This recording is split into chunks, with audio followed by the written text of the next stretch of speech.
호산나 성가대시라고 하셨죠?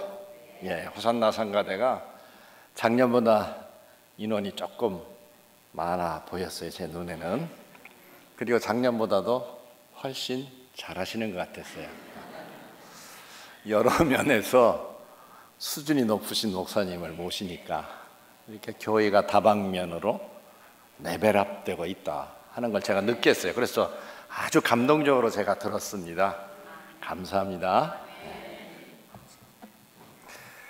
그리고 오늘 제가 또 감동을 받은 건 말씀을 듣기 전에 우리 성도 여러분들이 전부 다 일어나셔서 무언가 같이 읽으시고 암송하시는 분도 계시겠지만 끝부분 제가 기억합니다만 말씀을 기꺼이 받겠습니다. 제가 또 그게 감동이었어요. 어느 교회에서 볼 수 없는, 여느 교회에서 볼 수 없는 그런 참 광경이었습니다. 하나님이 얼마나 기뻐하실까요? 예. 언제나 성강교회에 대한 이 좋은 소식만 계속 듣는데요, 그 감동을 제가 와서 이렇게 체험하게 돼서 참 감사합니다. 오늘은 우리 성강교회가 이 땅에 세워진 지 66주년이 되는 뜻깊은 설립 기념주일입니다. 먼저 하나님께 영광과 찬송을 돌리고 또 교우 여러분들 모두에게 축하의 말씀 드립니다. 세월이 참 빠릅니다. 벌써 1년이 됐어요. 제가 여기 온 지 1년이 됐어요. 1년 만에 왔다 그 소리입니다. 그동안도 주님의 은총 가운데 평안하셨죠? 1년 전에 왔을 때는 다시 올 줄을 전혀 몰랐는데 이렇게 또 오게 돼서 참 기쁘게 생각합니다. 존경하는 우리 차상영 목사님, 또 우리 성택근 장로님, 구재 장로님을 비롯한 여러 장로님들, 또 교우 여러분들 한 분 한 분에게 깊은 감사의 말씀 드립니다. 저희 어머님이 오늘 저와 같이 동행하셨는데요, 금년에 연세가 94세 되셨습니다. 저희 어머님의 건강을 염려해 주시고 또 기도해 주시고 또 여러 가지 배려를 베풀어 주시는 우리 성강교회에 진심으로 감사를 드립니다. 기도하겠습니다. 주시는 말씀을 듣습니다. 이 말씀을 겸손하게 받게 하여 주시옵소서. 지금 우리 대한민국이 평화를 원하고 있습니다. 그 평화는 어떤 나라도 어떤 사람도 우리에게 가져다 줄 수 없음을 우리는 너무나도 잘 알고 있습니다. 평화의 왕이 되신 주님이시여, 우리 대한민국의 역사에 친히 관여하여 주셔서 이 땅에 참된 평화를 가져다 주시옵소서. 그래야 이 마지막 때 열국을 향하여 선교의 사명을 다할 수 있는 우리 대한민국으로 거듭 태어나도록 인도하여 주시옵소서. 예수 그리스도의 좋으신 이름 받들어 기도하였습니다. 아멘.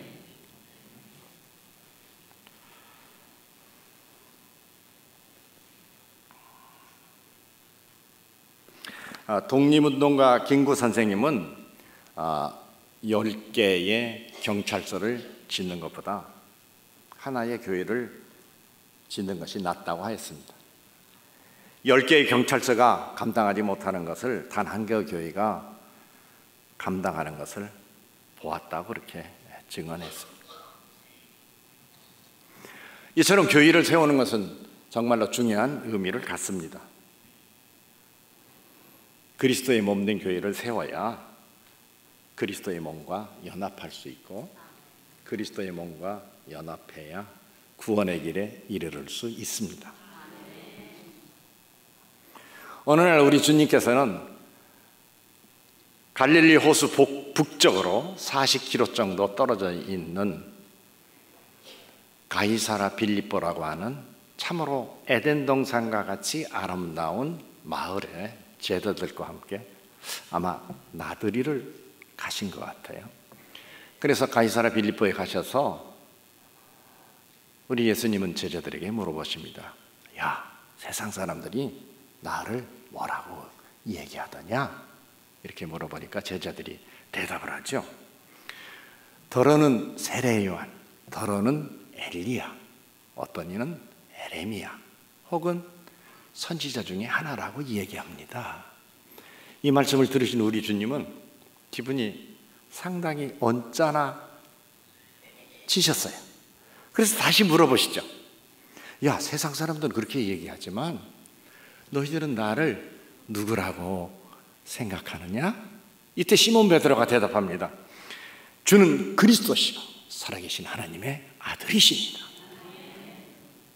주님은 하나님이시지만 죄악에 빠진 인간들을 구하러 이 땅에 육신을 입고 오신 메시아이십니다.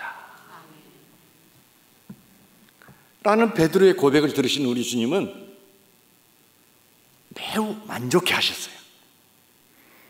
그러면서 바로 시몬 베드로에게 이야기하시죠. 봐 요나 시몬아를 부연적으로 설명을 하면요, 갈릴리 바다에서 고기나 잡고 있던 요나의 아들 시몬아, 내가 복이 있도록 이를 내게 알게 하는 이는 혈육이 아니요 하늘에 계신 내 아버지시니라.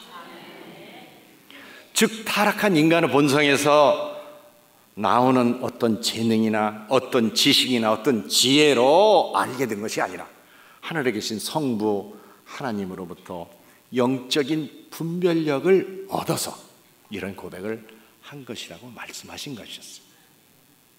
그리고 우리 주님이 기분이 너무나 좋으셔서 베드로에게 천국 열쇠를 주시겠다고 얘기하십니다. 그러면서 너는 베드로라, 이 반석 위에 내 교회를 세우리니 음부의 권세가 이기지 못하리라 라고 베드로에게 말씀하셨어요.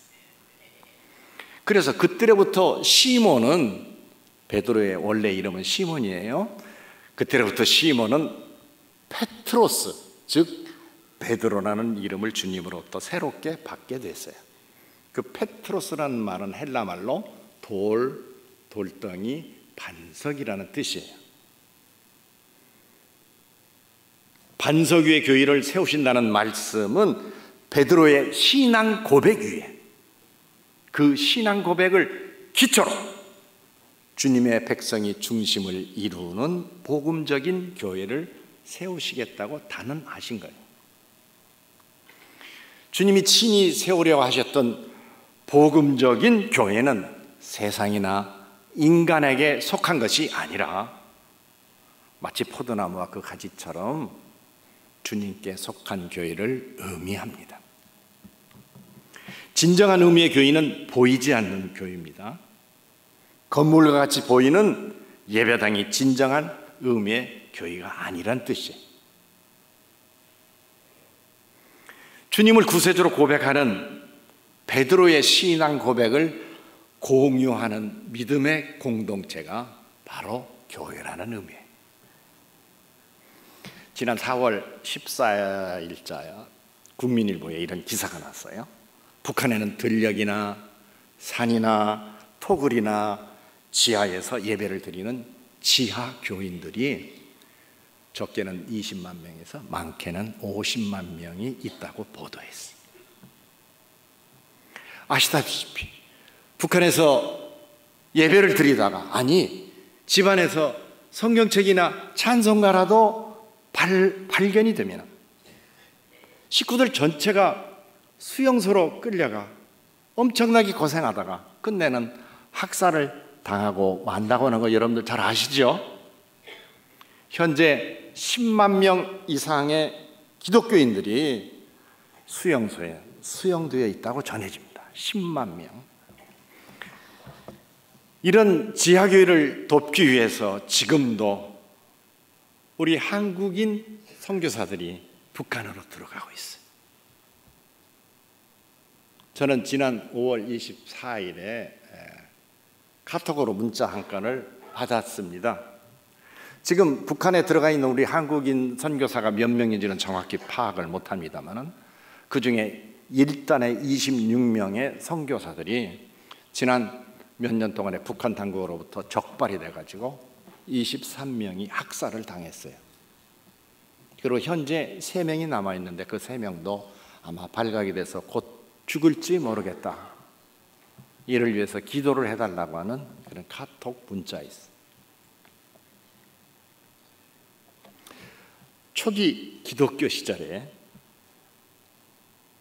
지하에 동굴을 파고 로마 당국의 박해를 피해서 신앙의 절개를 지키며 예배를 드렸던 우리 믿음의 선조들을 여러분들 기억하시죠? 지금 로마에 가면 이분들이 피신해서 예배를 드렸던 일면 그걸 카타콤베라고 합니다. 이 카타콤베가 지금도 있어요. 얼마든지 보실 수 있습니다. 25개 이상의 카타콤베가 있는데 그 길이가 500km를 넘는다고 합니다. 500km? 500km면 1250리예요. 1300리에 가까운 길이로 땅굴을 파고 동굴을 파가지고 거기서 우리 믿음의 조상들이 신앙의 절개를 지켰어요. 그런데 말이에요, 북한의 지하교회는 바로 현대판 카타콤베예요. 카타콤베가 그 옛날에만 있었던 것이 아니라 지금 북한에 있다, 그 소리. 20만 명에서 50만 명의 지하교회 성도들이 여러분들의 구조를 기다리고 있습니다. 주님은 이렇게 말씀하셨죠. 이웃을 내 몸과 같이 사랑하라. 그러면 우리의 가장 가까운 이웃이 어디예요? 어디예요? 북한입니다. 그렇잖아요. 우리가 아주 접해 있으니까. 북한이 해방이 되고 자유를 되찾아야 합니다. 그러기 위해서는 특히 믿음의 형제 자매들을 무참하게 학살하는 김정은 정권은 붕괴되어야 합니다. 그게 성경적입니다. 마귀를 대적하라고 하셨죠. 성경에 분명히. 북한에서는 하나님을 섬기는 종교의 자유가 전혀 없고 모든 인민이 김일성과 그 3부자만을 신으로 섬기는 김일성 교회 신자들입니다. 카나다 토론토에 있는 그 큰빛교회 임현수 원로 목사님이 지난 20년 동안 북한을 150여 차례 왕래하시면서 옷도 보내주고 또 옥수수도 보내주고 또 저수지를 논으로 이렇게 만들어주고 또 영어 교육을 지원해주고 또 큰 목욕탕을 만들어주는 등 여러 가지 도움을 많이 줬는데요. 이 임현수 목사님이 당신 교회에서나 또 외부에서 설교하실 때 김일성은 하나님이 아니다, 김일성은 하나님이 아니다 라고 이 얘기를 했다고 그래서 임 목사님이 북한에 입국하시자마자 임 목사님을 체포해가지고 31개월 동안 감옥살이를 시켰어요. 그리고서 지난 8월에서 그 목사님을 석방시켜드렸어요. 그래서 다시 이제 카나다로 돌아오고 그러셨죠. 이처럼 김일성교로 무장한 북한을 상대함에 있어서 정치 군사적으로 접근하면 안 돼요. 우리는 지금 그런 식으로 접근하려고 하고 있잖아요. 영적으로 접근해야 해결을 볼 수 있어요. 그런데 영적인 전쟁에서 이기려면 한국교회가 에스더같이 일사각오의 정신으로 죽으면 죽으리라 그런 태도를 보여야 합니다. 그래야 우리나라가 복음으로 평화 통일되는 큰 은혜를 입을 수 있습니다. 평화가 그냥 쉽게 올 거라고 생각한다면 그건 큰 오산입니다. 큰 오산입니다. 악령은 그렇게 호락호락하지 않습니다. 악령은 강하고 악령은 교활하고 악령은 주도 면밀하기까지 합니다. 김일성과 그 3부자를 신으로 섬기는 악령의 집단인 북한을 상대로 평화 통일을 쟁취하려면 특심으로 기도하고 강구해야 된다는 얘기예요. 여러분들도 동의하실 수 있죠? 믿는 사람들의 공동체인 교회가 왜 필요합니까? 그리스도와 한 몸을 이루기 위해서입니다. 그리스도와 왜 한 몸을 이루어야 합니까? 그리스도와 한 몸을 이루어야 우리가 구원에 이르를 수 있기 때문입니다. 구원의 문제는 우리 기독교의 핵심적인 문제입니다. 그런데 구원의 문제는 에덴 동산 시절부터 대두된 문제였습니다. 창세기 2장 16절 이하를 읽어보면 하나님은 에덴 동산에서 아담에게 선악을 알게 하는 나무의 열매는 먹지 말라. 내가 먹는 날에는 반드시 죽으리라. 그렇게 얘기하셨어요. 그런데 뱀의 꾀임에 빠진 이브가 동산 중앙에 있는 선악과를 보니까 먹음직도 하고 보암직도 하고 그리고 지혜롭게 할 만큼 탐스럽게 보여서 그만 그 선악과를 따먹고 말죠. 자기만 먹은 것이 아니라 함께한 남편인 아담에게도 주었어요. 그렇게 하자 하나님께서 경고하신 대로 하나님과의 영적인 관계가 단절되고 말았어요. 또한 육체적인 생명도 죽음의 저주를 받게 되었어요. 하나님은 사탄에게 창세기 3장 15절에서 여자의 후손이신 예수 그리스도께서 뱀으로 상징되는 사탄의 머리를 상하게 하심으로 죄악에 빠져 죽을 수밖에 없는 인간을 구원하실 것이라고 긴급하게 말씀하셨어요.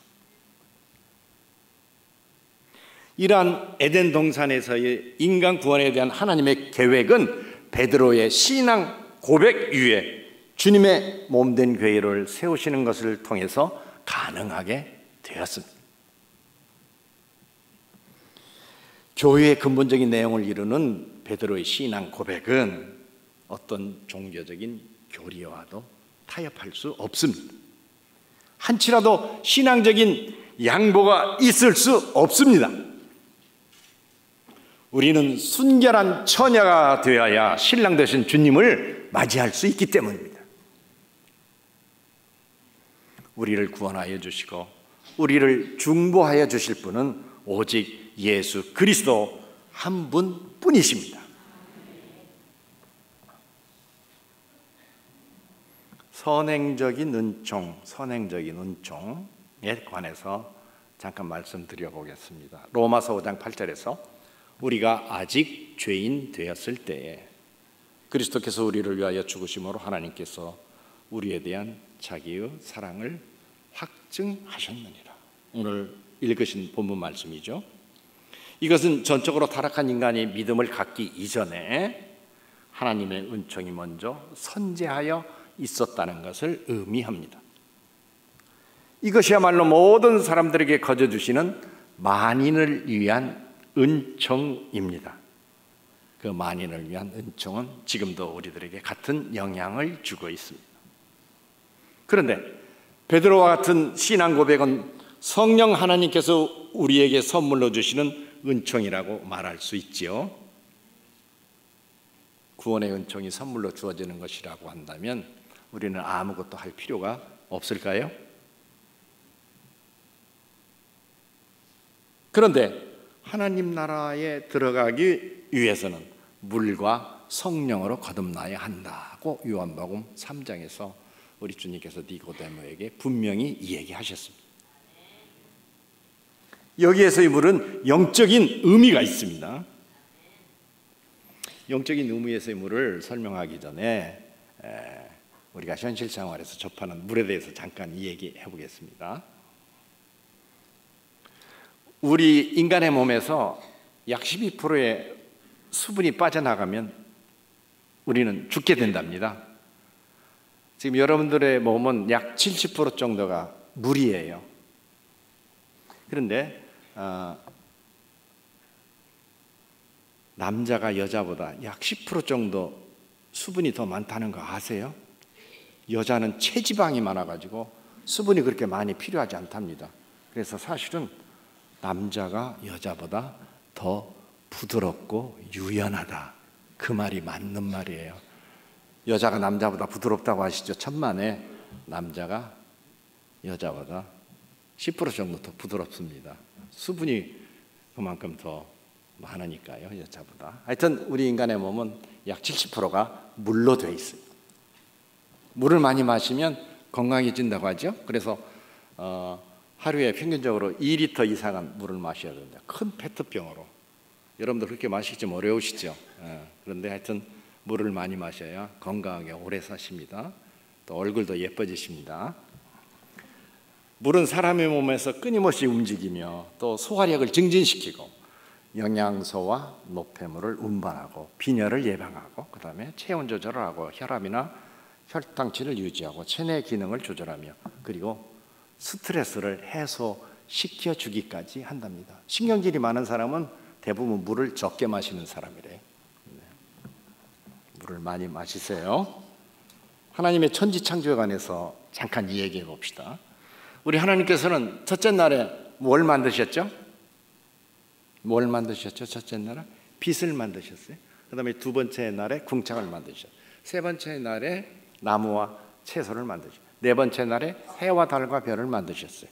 다섯째 날에 공중에 나는 새와 바다의 물고기들을 만드셨어요. 그 다음에 여섯째 날에 기어다니는 짐승들을 만드시고 그리고 마지막으로 우리 인간을 만드셨어요. 하나님께서는 창조의 5일 동안 인간들을 위해 만물을 먼저 만드셨어요. 그리고 창조의 마지막 날 여섯째 날에 맨 마지막에 우리 인간을 만드셨어요. 왜요? 하나님께서 먼저 만드신 그 만물 안에 편히 살도록 우리 인간을 제일 마지막에 만드셨어요. 이것을 우리가 선행적 은총, 선제적 은총이라 이렇게 얘기합니다. 우리는 창조의 둘째 날을 주목해야 될 필요가 있습니다. 창조의 둘째 날에 하나님께서는 하늘이라 칭하시는 궁창을 만드셨어요. 그리고 궁창 위의 물과 궁창 아래의 물로 구분하셨어요. 궁창 아래의 물은 큰 바닷물을 의미해요. 궁창 위의 물은 대기권에 의해서 떠받쳐져 있는 수증기 연무층을 말하는 거예요. 그런데 그 수증기 연무층은 지구의 보호막을 형성을 해서 태양으로부터 날아오는 고에너지 입자 같은 그런 유해한 것들을 다 막아줘요. 그리고 또 온실 역할을 해서 이 지구가 남극이나 북극 구분하는 것 관계없이 어느 지역에서든지 27도씨 가량의 온도를 유지하도록 했어요. 일종의 아열대성 기후를 나타내게 하신 거죠. 그래서 우리 인간이나 생물들이 살기에 최적의 조건을 갖춰주셨어요. 그래야 인간의 수명도 당시 길어졌어요. 무두셀라가 몇 살까지 살았죠? 무두셀라가 969세. 주일학기 때 공부 잘 안 하셨군요. 예, 969세예요. 최고로 많이 살았어요. 아담은 930세를 살았어요. 노아는 950세를 살았어요. 그리고 당시 족장들의 평균 연령은 912세였어요. 엄청 오래 살았어요. 참 믿기지 않을 정도 오래 살았는데 이 창조과학에 관한 이 부분을 조금 공부하다 보면 금방 이해를 할 수 있어요. 창세기에 등장하는 사람들의 이 체격이 굉장히 컸어요. 오래만 사는 것이 아니라 체격도 굉장히 컸어요. 그래서 소위 영걸이라 칭하는 사람들이 많이 나왔어요. 니무롯이나 그 아들이들은 담무스가 바로 그러한 사람들이었어요. 엄청나게 컸어요. 사람들만 그랬냐? 동물들도 그랬어요. 공룡의 길이가 30m도 더 됐어요. 잠자리가요 1m 됐어요. 예? 잠자리가 1m나 됐단 말이에요. 새가 3m도 더 됐어요. 낙타는 그 키가 4m도 더 됐어요. 나무늘보는 5.5m도 더 됐어요. 엄청나게 체격이 컸어요. 그런데 말이에요, 노아 홍수 이후에 궁창이 사라지고 지구 환경이 바꾸어진 후에는 인간의 수명은 급속도로 짧아집니다. 그리고 체격은 굉장히 왜소해지기 시작해요. 홍수 이후에 아브라함은 175세밖에 못 살았어요. 모세는 몇 살까지 살았던가요? 120세. 예, 그건 맞추셨군요. 예, 120세. 예. 그런데요, 다윗 왕은 그거보다 훨씬 못 살았어요. 다윗 왕은 몇 살까지 살았을까요? 75세까지 살았어요. 그것밖에 못 살았어요. 예전에 거의 1000살에 가까운 나이를 먹으면서 살았는데 다윗 왕이 와서는 100살도 못 살아요. 지구 환경이 그렇게 바꿔졌기 때문에 열악하게 바꿔졌어요. 노아 홍수 이전의 사람들이 장수하였던 것은 지구가 깊은 물속에 잠겨 있었기 때문이었어요. 마치 생명을 키우는 물로 가득한 엄마의 자궁 안 같았어요. 인간은 원래 물속에서 살아야 됩니다. 수분 섭취가 부족하면 온갖 병에 다 걸리죠. 그만큼 우리 사람들은 물과 친해야 된다는 걸 나타냅니다. 이처럼 물은 하나님께서 만드신 정말 신비로운 창조물입니다. 성경에서는 이렇게 중요한 물이 말씀으로 비유되고 있고 물과 성령으로 거듭나야 함을 강조하고 있습니다. 앞에서 말씀드린 대로 요한복음 3장 5절의 말씀에서 사람이 물과 성령으로 거듭나지 아니하면 하늘나라에 들어갈 수 없다고 주님은 직접 말씀하셨어요. 이사야 55장 1절에서도 너희 목마른 자들아 물로 나오라, 돈 없는 자도 나오라, 이렇게 말씀하셨어요. 에베소서 5장 26절에서는 이는 곧 물로 씻어 말씀으로 깨끗하게 하사 거룩하게 하시고 라고 말씀하시는데, 현실에서도 물은 여러 가지 더러움과 찌든 때를 이렇게 깨끗하게 하죠. 마찬가지로 말씀으로 우리는 늘 우리의 죄를 씻어내야 합니다. 물로 씻는다는 것은 말씀으로 깨끗하게 한다는 것입니다. 물이 곧 말씀을 뜻하기 때문입니다. 다시 난다는 것, 거듭난다는 말은 그 죽었던 영이 살아난다는 것을 의미합니다. 이렇게 죽었던 영혼이 말씀으로 거듭나서 살아나면 살아난 영혼을 성령님이 감동케 하셔서 예수님이 구주 되심을 깨닫게 하시고 믿게 하심으로 비로소 예수님을 구주로 고백하게 만드십니다. 베드로처럼 고백을 하게 만드신다, 그 얘기입니다. 죄악으로 타락한 인간도 하나님의 선제적 혹은 선행적 은총으로 말미암아 구원을 받을 수 있습니다. 그런데 그 은총을 받아들이고 그 은총에 응답하려면 성령님이 도우셔야, 나 스스로 교회에 나오고 나 스스로 구원의 길에 이르를 수 있다, 이렇게 생각하면 큰 오산, 나 스스로는 아무것도 할 수가 없어요. 로마서 10장 10절을 읽습니다. 사람이 마음으로 믿어 의에 이르고 입으로 시인하여 구원에 이르느니라. 마음으로 믿어야 의에 이르고 입으로 시인해야 그 다음에 구원에 이른다. 그렇기 때문에 여러분들은 예수 내 구주, 예수 내 구주를 자꾸 시인해야 돼요. 화장실에 가셔도 예수 내 구주, 주방에 가셨어도 예수 내 구주, 교회에 오시면서도 예수 내 구주, 주무시면서도 예수 내 구주, 잠에서 깨어나셨어도 예수 내 구주를 자꾸 시인하고 시인해. 그래야 구원에 이르를 수 있습니다. 그리고 베드로의 신앙 고백, 주는 그리스도시요 살아계신 하나님의 아들이시니이다 를 수시로 고백하고 또 고백해야 합니다. 그래야 구원의 길에 이르를 수 있고, 그러한 성도들이 중심을 이루는 교회는 주님에게 속한 복음적 교회가 되어서 음부의 권세를 이길 수 있을 것입니다. 하나님의 선행적인 은총, 선제적인 은총을 성령님의 인도하심으로 받아들여야 합니다. 그러려면 물과 성령으로 거듭나야 합니다. 물은 곧 주님의 말씀인데 그 말씀으로 우리의 삶을 늘 깨끗하게 하는 노력이 필요합니다. 그렇게 되기 위해서 언제나 성령님의 인도하심과 도우심을 요청해야 합니다. 우리의 의지대로 되는 것은 아무것도 없기 때문입니다. 말씀을 맺습니다.